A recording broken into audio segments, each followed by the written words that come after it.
The year is 2021 CE. Plutocrats have ruined the economy and the environment, rendering the planet almost completely barren of natural life. Smog hangs in the air and unemployment is ridiculously high. Soup kitchen lines are full to the brim, and politicians promise hope to gain political currency. Hello. At this point in time of rampant depression and anxiety, Professor announced their new machine, the chamber, which is said to instantly cure such feelings in a remedial process.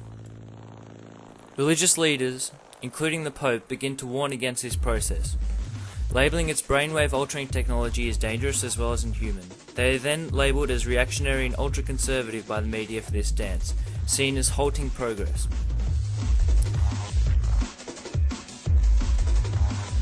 Anticipation grows for this treatment, as does antagonism, as people become anxious about what it could bring.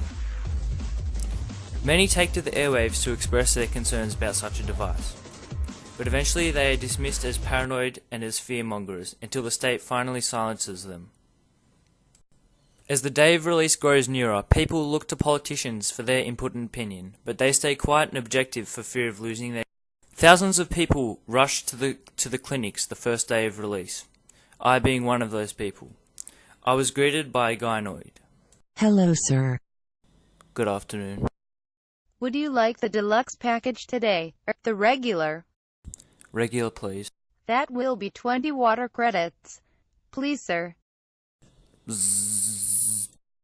Thank you. Please proceed to the chamber room, where the process will begin. Try to relax. The process will begin shortly. Thank you for choosing to boost with Pfizer.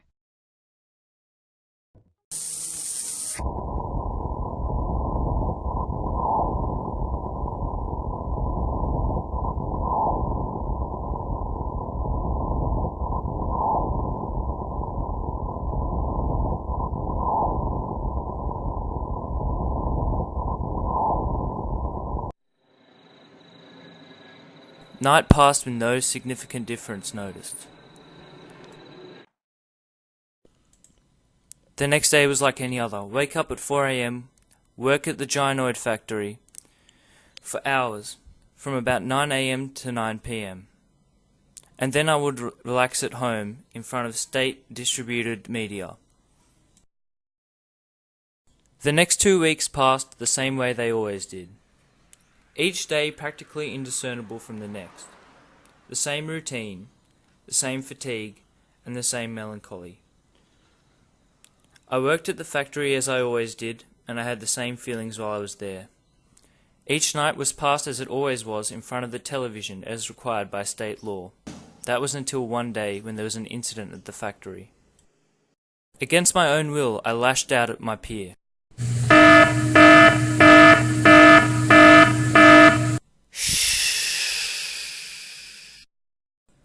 Good afternoon, Mr. Smith. Do you know why you're here? Yes, well, I mean, I didn't mean to do it. I couldn't control myself. Don't worry, Mr. Smith. It was the treatment you received 3 weeks ago. It has been happening to other patients. Am I in any sort of trouble? I mean, I didn't mean to hurt him. It's okay. Just go home and relax. Everything will be okay. Okay, sir. I really need this job.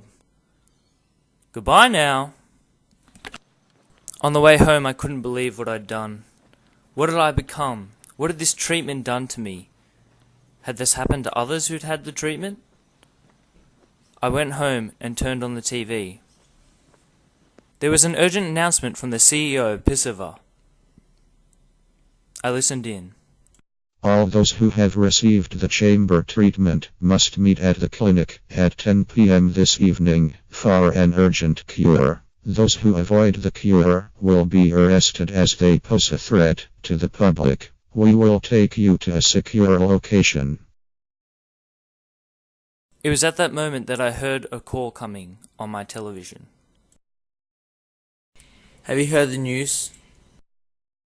Yes, I was just watching it. I don't trust it. I'm not sure if I do either. It sounded suspicious. If I were you, I'd get out of town. But I have nowhere to go. Meet me at the bus stop in 5 minutes. I'll be there. I arrived to find no sign of my brother, but I found a clear sign of a struggle and of violence. All I can remember after that point is I ran, and I ran, and I ran until my legs couldn't carry me anymore. I heard the helicopters behind me, but I didn't falter until I reached the uninhabitable zone, where the fog is too thick for humans to breathe.